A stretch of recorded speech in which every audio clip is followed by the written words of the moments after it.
요즘 세계가 정말 빠르게 변하고 있습니다. 기술이 발전하고 또 사회가 급변하고 있습니다. 그런데 문제는 이러한 변화를 완벽하게 예측할 수 없다는 것입니다. 이것이 오늘을 살아가는 현대인의 고민입니다. 이렇게 앞날을 예측할 수 없고 시간이 계속 흐르게 되면 어떻게 됩니까? 자연스럽게 또 불안이 또 두려움이 또 찾아옵니다. 그래서 불안, 두려움, 또 걱정, 이 스트레스, 이러한 단어들은 오늘날 정말 익숙하고 친숙한 단어가 되었습니다. 이 불안이 심해지면 때로는 몸의 증상으로 또 나타나기도 합니다. 심장의 통증을 느끼기도 하고 또 호흡이 가쁜 증상을 느끼기도 합니다. 이 때문에 일상에서 어려움을 겪고 업무 수행의 어려움을 호소하는 분들도 제법 많습니다. 그래서 삶에서 우리는 스트레스를 잘 다스려야 됩니다. 그런데 스트레스가 꼭 나쁜 것만은 아닙니다. 이 세상을 살아가는데 아무런 자극이 없고 또 스트레스가 없으면 마냥 좋을까요? 우승을 향해 나아가는 운동선수들은 승리하기 위해서 최선을 다합니다. 축구에서 훌륭한 감독은 승리하기 위해서 혹독하고 강하게 선수들을 푸시하는 것을 볼 수 있습니다. 이렇게 힘겨워도 도전하게 될 때 힘을 얻고 공동의 목표를 달성하게 됩니다. 그래서 어떤 한 분야에서 큰 업적을 이룬 분들의 이야기를 들어보면 꼭 고난과 역경을 이긴 스토리가 있습니다. 이렇게 스트레스와 압박감을 통해서 성장하고 변화됩니다. 그런데 개인이 감당할 수 없을 만큼 상황이 팍팍해지고 또 지속적으로 지나치게 불안을 느끼게 되면 우리는 부적절하게 반응할 수밖에 없습니다. 미래에 대한 막연한 걱정과 또 염려, 근심이 계속되면 불안감이 깊게 둥지를 틀고 뿌리를 내립니다. 생기가 사라지고 기쁨이 사라집니다. 그리고 평강이 사라집니다. 이것이 삶에서 많은 에너지를 소모시킵니다. 급기야 몸을 통제하지 못할 정도로 이상 반응이 일어나기 시작하는 것이죠. 그러나 그리스도인이 가진 특권은 무엇입니까? 이 불안, 두려움, 걱정, 스트레스가 가득한 세상에서 평강을 누리며 사는 법을 안다는 것입니다. 하나님의 사람에겐 하나님께서 선물로 주시는 하나님의 평강이 있습니다. 오늘 본문 데살로니가 후서는 사도 바울이 데살로니가 교회의 성도들에게 보내는 편지입니다. 이 편지는 예수 그리스도의 재림을 기다리는 성도들이 어떠한 삶의 태도로 살아가야 하는지 그것을 교훈하고 있습니다. 오늘 본문에서 사도 바울은 데살로니가 교회의 성도들에게 하나님의 평강을 위하여 기도하고 있습니다. 16절 말씀 함께 읽겠습니다. 평강의 주께서 친히 때마다 일마다 너에게 평강을 주시고 주께서 너희 모든 사람과 함께 하시기를 원하노라. 이것이 사도 바울의 기도였습니다. 바울은 데살로니가 교회의 성도들에게 주께서 친히 때마다 일마다 평강을 주시고 또 모든 사람과 함께 하시기를 원한다고 간절한 마음으로 기도하고 있습니다.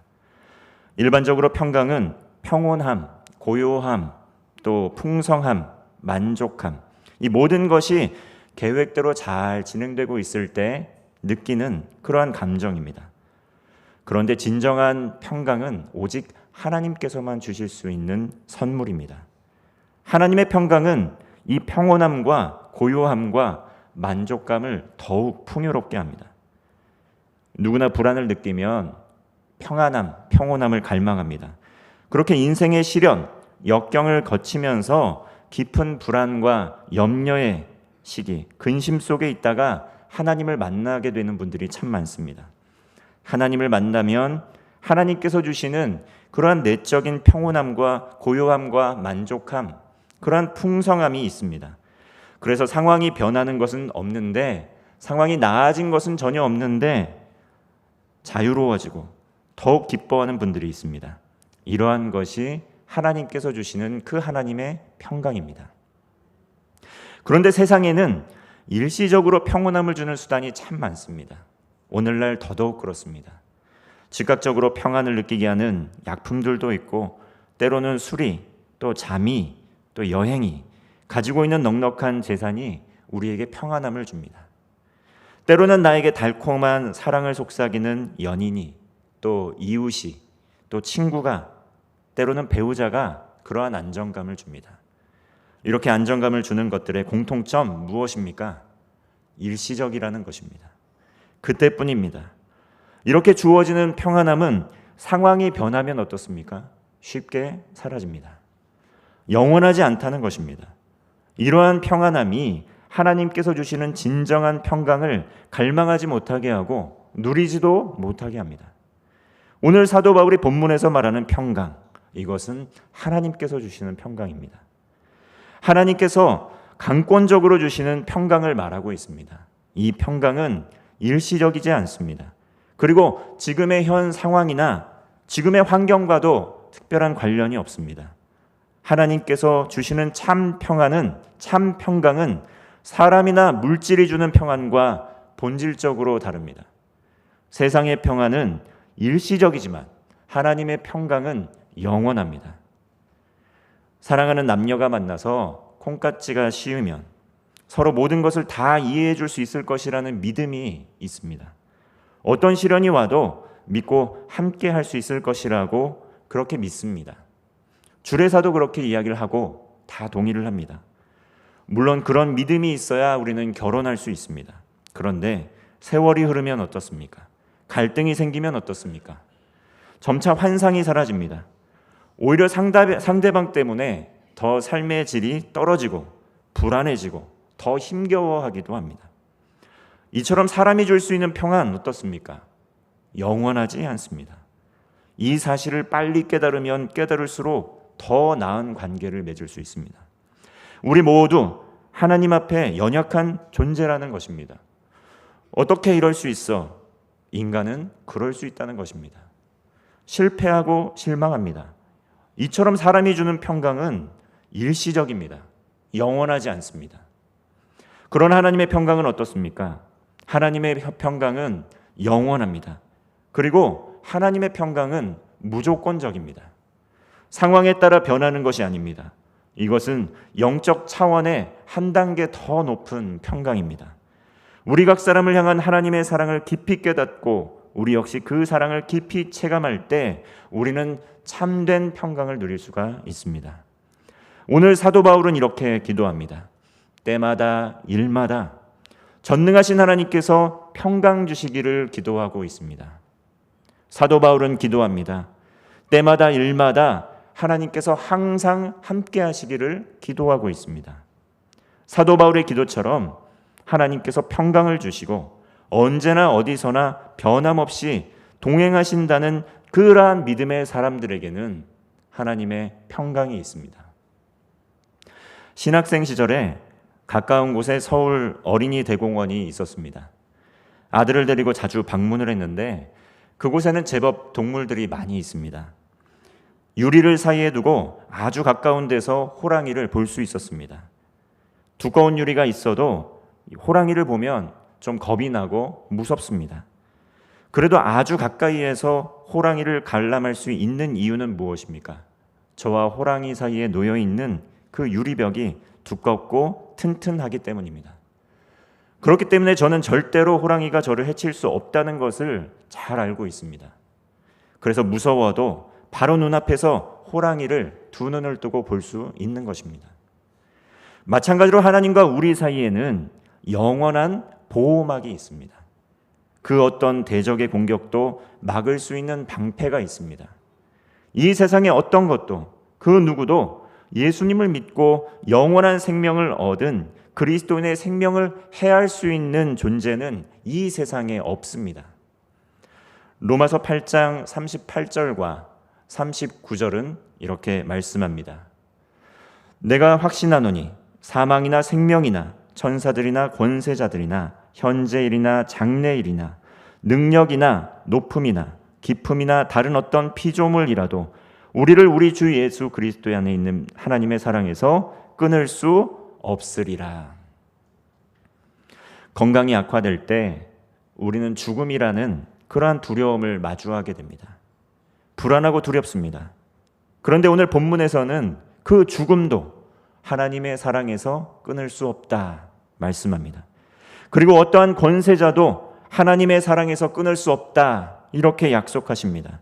이 말씀을 진정으로 믿게 될 때 하나님의 평강이 임하게 됩니다. 전지전능하신 하나님, 영원하신 하나님, 생사의 주권자이신 그 하나님께서 그 하나님의 약속을 믿는 성도들에게 평강을 선물로 주십니다. 하늘의 소망, 구원의 확신이 있을 때 그러한 두려움이 사라집니다. 이것은 하늘에서 내려오는 하나님께서 주시는 평강입니다. 평강이 가득할 때 뿌리 깊은 내면의 불안이 사라지기 시작합니다. 하나님께서 완전한 평강의 하나님이십니다. 하나님께서는 결코 불안해하지 않으십니다. 하나님께서는 결코 염려하지 않으십니다. 전지전능하신 하나님, 우주 만물을 주관하시는 주관자 하나님께서 누구를 두려워하겠습니까? 하나님께서는 놀라지도 않으십니다. 그리고 하나님께서는 어떠한 대적 앞에서도 위축되지 않으십니다. 요즘 말 중에 근자감이라는 말 있습니다. 근거 있는 자신감이라는 말의 줄임말입니다. 하룻강아지가 호랑이 앞에서 근자감을 갖는 것, 이것은 두려워하지 않는 것, 이것은 객기입니다. 그러나 전지전능하신 하나님께서 모든 피조물 앞에 놀라지 않고 두려워하지 않는 것, 그것은 근거 있는 자신감입니다. 요한복음 14장 27절은 말씀합니다. 평안을 너희에게 끼치노니 곧 나의 평안을 너희에게 주노라. 내가 너희에게 주는 것은 세상이 주는 것과 같지 아니하니라. 너희는 마음에 근심하지도 말고 두려워하지도 말라. 예수님께서 사랑하는 제자들에게 말씀을 하시는 것이죠. 평안을 너희에게 주노라. 이것은 세상이 주는 그러한 평안과 같지 않다. 급변한 세상에서 불안을 안고 사는 우리를 향한 하나님의 위로의 말씀입니다. 그러므로 마음에 근심하지 말고 두려워하지도 말라, 이렇게 말씀하십니다. 대한민국이 건국되어서 여기까지 오게 된 것, 오직 하나님의 은혜입니다. 수많은 믿음의 사람들이 그 과정에서 쓰임을 받지 않았습니까? 여기 있는 성도님들, 또 한국교회, 세계교회, 이 선교사님들의 눈물의 기도가 있었기 때문에 세계 속에 우뚝 서는 나라가 되었다는 것입니다. 세계는 이것을 한강의 기적이라고 부릅니다. 그러나 이러한 것들이 저절로 이루어진 것 아닙니다. 거저 얻게 된 것도 아닙니다. 하나님의 눈길과 손길이 머물러 계셨기에 가능했던 일들입니다. 하나님께서 구원 계획을 위해서 이 대한민국을 택하여 주시고 복을 주시고 여기까지 이끌어 주신 것입니다. 노력만이 아닙니다. 그러므로 하나님께서는 내가 너와 함께 있노라 약속하시면서 마음에 근심하지 말고 두려워하지도 말라, 이렇게 말씀하십니다. 물론 사도 바울도 근심했습니다. 사도 바울도 염려했습니다. 그러나 사도 바울의 근심, 그 바울의 염려는 이 세상이 주는 근심이 아니었습니다. 하나님의 뜻대로 하는 근심이었습니다. 고린도후서 7장 10절은 말씀합니다. 하나님의 뜻대로 하는 근심은 후회할 것이 없는 구원에 이르게 하는 회개를 이루는 것이요 세상 근심은 사망을 이루는 것이니라. 바울의 근심은 무엇이었습니까? 회개를 향한 근심이었습니다. 우리를 불안하게 하는 세상의 유혹, 세상의 위협은 구원으로 이끌지 못합니다. 그러한 근심은 사망으로 이르게 합니다. 하나님께로 이끌지 못합니다. 더욱 불안해하게 하고 더 근심하게 해서 우리의 삶을 힘겹게 합니다. 성경의 말씀대로 사망으로 이끕니다. 말 그대로 세상을 살아가는데 생지옥을 경험하게 되는 것입니다. 그러나 하나님의 뜻대로 하는 근심, 이것은 후회 없는 근심이며 구원에 이르도록 회개에 이르는 근심입니다. 하나님의 뜻대로 근심하지 않고 하나님의 뜻대로 근심하여서 회개하지 않고 여전히 육체의 유혹과 오래된 습관을 벗어버리지 못하고 세상을 사랑하고 세상의 유혹에 굴복하게 될 때 하나님께서 주시는 진정한 평강을 누릴 수 없습니다. 결국 이것이 누적되면 어떻습니까? 알아차리지 못한 채 삶에 문제가 생기기 시작한다는 것입니다. 하나님의 뜻대로 하는 근심으로 후회 없는 회개함으로 성령을 따라 행하는 삶을 살아야 할 것입니다. 갈라디아서 5장 16절은 말씀합니다. 내가 이르노니 너희는 성령을 따라 행하라. 그리하면 육체의 욕심을 이루지 아니하리라. 육체의 욕심을 이루면 어떻게 됩니까? 사망이 우리의 삶에 찾아오게 된다는 것입니다. 그러나 성령을 따라 행하게 될 때 육체의 욕심에 지지 않을 수 있다는 것입니다. 이 세상을 살아가는 우리들에게 이 육체의 욕심은 온갖 종류의 염려를 불어넣습니다. 정보의 홍수 속에 살고 있습니다. 우리는 불필요한 정보가 너무나 많습니다. 불필요한 불안감, 불필요한 염려 속에 살아가고 있습니다. 뉴스를 보면 자극적인 사건, 사고가 끊이지 않습니다. 평생 가야 우리의 삶에 한번 일어날까 일어나지 않을까 하는 사고들이 당장에 우리의 삶에 이루어질 것 같은 두려움과 공포심을 심어주고 있습니다. 이런 소식들이 두려움과 염려를 매일마다 자극합니다. 웰빙의 시대에 살고 있습니다. 웰빙이 시대의 화두입니다. 그러나 그것도 너무 과도하면 염려를 줍니다. 걱정을 줍니다. 하나님 나라의 법이 아니라 세상의 법을 의지하게 됩니다. 하나님을 치료자로서, 하나님을 의사로서, 하나님을 우리의 구원자로서 의지하는 것이 아니라 세상의 방법들을 의지하게 합니다. 삶에서 마주하는 모든 부조화를 없애기 위해서 노력하면 그렇게 대부분의 시간을 그러한 것들을 바로잡기 위해서 인생의 대부분의 시간을 사용하다가 그렇게 생을 마감합니다. 그러므로 시편 기자는 고백합니다. 42편 11절의 말씀입니다. 내 영혼아 내가 어찌하여 낙심하며 어찌하여 내 속에서 불안해하는가. 너는 하나님께 소망을 두라. 나는 그가 나타나 도우심으로 말미암아 내 하나님을 여전히 찬송하리로다. 어떠한 상황 중에 내 하나님을 여전히 찬송하리로다. 이렇게 고백을 하고 있는 것입니다. 비록 우리의 삶에 해결되지 않는 미해결 과제가 참 많습니다. 이 때문에 불안하고 또 이 때문에 염려가 되고 이 때문에 낙심이 됩니다. 그러나 시편 기자는 이렇게 이야기합니다. 하나님께 소망을 두겠습니다. 이렇게 작정하고 있습니다. 하나님의 도우심을 구하고 여전히 하나님을 찬송하겠습니다. 이렇게 고백하고 있습니다. 다시 한번 오늘도 함께 동행하시는 하나님의 말씀의 자리, 찬송의 자리, 예배의 자리로 나아가겠습니다. 결심하고 있습니다. 아직도 내 삶에 해결되지 않은 미해결 과제가 참 많지만 그 하나님을 찬송하며 예배의 자리, 은혜의 자리로 나아가겠습니다. 이렇게 기도하고 있습니다. 하나님을 바라봄으로 하나님께서 모든 것을 합력하여 궁극적으로 선을 이루실 것을 믿으며 하나님 나라의 소망으로 변함없이 하나님을 찬송하겠노라고 고백하고 있는 것입니다. 이러한 믿음으로 때마다 일마다 하나님의 평강을 누리시고 하나님과 동행하는 성도 되시기를 바랍니다. 다음으로 바울은 하나님의 은혜를 위하여 오늘 또한 기도하고 있습니다. 18절 말씀 함께 읽겠습니다. 우리 주 예수 그리스도의 은혜가 너희 무리에게 있을지어다. 아멘. 사도 바울은 데살로니가 성도들이 이 세상에서 하나님의 평강을 누리며 살길 간절히 바랬습니다. 그리고 모든 그리스도인들이 하나님의 은혜를 경험하면서 믿음으로 살아가기를 소망했습니다. 사도 바울은 모든 성도들에게 이 예수 그리스도의 은혜가 함께하기를 기도하며 선포하고 있습니다. 바울은 모든 성도들이 예수 그리스도를 향한 믿음이 굳세지기를 소망했습니다. 그렇게 할 때 함께하시고 임재하시는 하나님의 은혜를 삶에서 경험할 수 있습니다.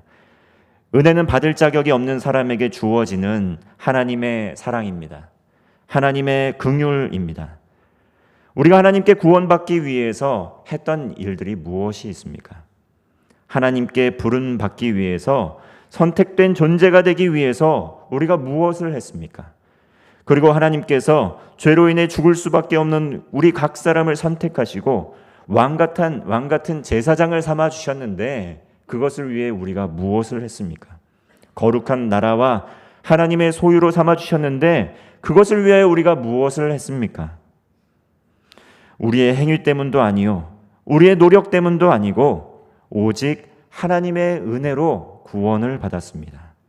이 은혜를 아는 사람에게 하나님의 평강이 있습니다. 이 은혜가 있는 사람에게 하나님의 평강이 임합니다. 우리가 무엇을 노력해야 하나님께 받아들여질 수 있겠습니까? 우리가 어떠한 일을 해야 하나님께서 우리를 기쁘게 받아주시겠습니까? 사순절 기간을 지나고 있습니다. 사순절은 제2의 수요일부터 부활절까지 이 주일을 제외하고 40일 동안의 기간입니다. 이 기간 동안에 예수님의 십자가를 바라보면서 경건의 훈련을 하는 것이죠. 이것은 예수님의 은혜 안에 잠기는 시간이고 예수님의 은혜의 깊이를 묵상하는 시간입니다. 교회에서는 전교인 성경 통독 수련회를 내일부터 시작하게 되는데 매 말씀을 함께 통독하면서 그 예수님을 깊이 생각하고 예수님의 사랑을 깊이 되새기는 시간을 갖고 있습니다. 하나님의 사랑으로, 그 크신 하나님의 은혜로 구원을 받았습니다. 이 땅을 살아가는 인간은 삶의 현장에서 누구나 불안을 안고 살아갈 수밖에 없습니다. 그러나 불안을 안고 살아가는 우리 현실 속에서 오늘도 변함없이 하나님께서 동행하십니다. 지금도 수많은 염려 때문에 앞으로 나아갈 힘이 없다면 이 사순절 기간을 통해서, 이 말씀 묵상의 시간을 통해서 흩어진 우리의 시선을 하나님께 바로잡는 시간이 되시기를 바랍니다. 예수님의 십자가를 묵상하고 이 하나님의 은혜 안에 잠잠히 거하게 될 때 하나님의 평강이, 영원한 하나님의 나라가, 하나님의 은혜가 임하는 것을 경험하게 될 것입니다. 하나님께서 우리에게 주신 그 하나님의 나라의 소망, 천국의 소망이 견고해질수록 이 세상이 주는 불안, 이 세상이 주는 염려에서 점점 자유하게 됩니다. 진리를 알면 진리로 인해서 우리가 자유케 될 수 있습니다. 영적으로 성장할수록 세상이 주는 부요함이 아니라 하나님 나라의 부요함으로 가득하게 됩니다. 우리가 가야 할 본향, 그것은 어떠한 것입니까? 우리가 가야 할 본향은 영원한 하나님의 나라입니다. 그러한 하나님의 사람은 그 누구도 빼앗을 수 없는 하나님의 평강이 있습니다. 하나님의 은혜가 있습니다.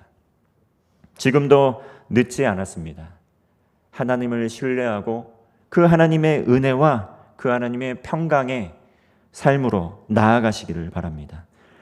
하나님께 시선을 돌리고 죄로부터 돌이키고 이 고난의 시간, 이 죄 많은 세상 가운데 끝까지 인내하며 말씀에 순종하는 삶을 살기를 원합니다. 하나님께서는 그 사랑하는 자녀들에게 은혜와 평강을 주시기를 원하십니다.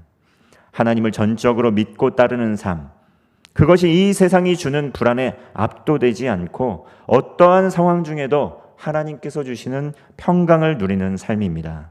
그러한 믿음을 고백하는 모든 성도들에게 우리 주 예수 그리스도의 은혜가 함께 하시기를 바랍니다. 이 시간 우리 함께 통성으로 기도하며 나가겠습니다. 하나님께서 오늘 우리 모두에게 하나님의 은혜와 평강 주시기를 원하십니다. 인생의 모든 결핍과 고민, 염려와 불안을 모두 하나님께 맡겨드리기를 소망합니다. 하나님 나라의 소망으로 어떠한 상황 중에도, 어떠한 고난 속에서도 그 은혜의 손길을 거두시지 않으시는 하나님을 신뢰하며 기도하기를 소망합니다. 믿음의 눈을 들어 주를 바라보며 모든 상황 속에서 하나님의 은혜와 평강을 누리며 살기를 소망하며 우리 함께 이 시간 통성으로 기도하겠습니다. 사랑과 은혜가 충만하신 하나님 아버지, 우리의 마음에 있는 모든 불안과 염려와 걱정과 근심을 하나님께 맡겨드립니다. 하나님 나라의 영원한 소망을 두며 은혜 안에 거하는 삶을 살게 하여 주옵소서. 하나님의 뜻대로 하는 근심을 하게 하시고 후회 없는 회개에 이르는 우리의 삶이 될 수 있도록 인도하여 주시옵소서. 하나님의 은혜 아니면 하나님의 사랑 아니면 죄와 사망으로 죽을 수밖에 없는 비천한 우리의 삶을 회개하게 하시고, 오늘도 하나님 나라의 소망으로 하나님 나라의 믿음과 확신을 가지고 하나님께 우리의 시선과 삶의 모든 기도 제목을 올려드리는 우리의 삶이 될 수 있도록 인도하여 주시옵소서. 상황은 끊임없이 우리의 삶을 위협하고 모든 상황 속에서 불안과 염려와 근심 속에 넘어지게 합니다. 그러나 하나님 나라의 소망을 가진 하나님의 사람들에게 하나님께서 믿음을 주시고 구원의 은혜를 허락하여 주셔서 참된 하나님의 소망과 하나님의 나라가 우리의 삶에 임하게 될 때 하나님께서 주시는 참된 믿음과 확신과 평강의 삶을 살아갈 수 있을 줄로 믿습니다. 사랑하는 온 교회 성도들, 마음 모아 기도하게 될 때, 교회를 위하여 기도하게 될 때, 담임 목사님을 위하여 기도하게 될 때, 가정의 모든 문제들과 일터와 모든 삶의 문제를 위하여 기도하게 될 때 주님께서 응답하여 주실 줄로 믿습니다. 영원한 하나님 나라의 소망을 가지고 이 세상 가운데 복음이 필요한 이들에게 때를 어떤지 못지 못하든지 때마다 일마다 하나님의 평강을 누리며 구원의 확신 가지고 믿음으로 담대히 걸어가는 성도 되게 하여 주옵소서. 하나님 아버지, 우리 마음에 있는 모든 불안과 염려와 걱정, 근심을 하나님께 맡겨드립니다. 영원한 하나님 나라의 소망을 두며 하나님의 은혜 안에 거하는 삶을 살게 하여 주옵소서. 하나님의 은혜 아니면 죄로 인해 죽을 수밖에 없는 비천한 우리들이었지만 예수 그리스도의 십자가의 은혜로 구원하여 주시고 생명을 주심에 감사를 드립니다. 사랑하는 온 성도들, 마음 모아 사랑하는 교회를 위하여 기도합니다. 담임 목사님을 위하여 기도합니다. 가정의 문제를 위하여, 일터와 삶의 모든 문제를 위하여, 믿음의 다음 세대들을 위하여 기도할 때 믿음으로 걸어가게 하시고 하나님께서 주시는 참된 은혜와 평강으로 임하여 주옵소서. 예수 그리스도의 이름으로 기도하옵나이다. 아멘.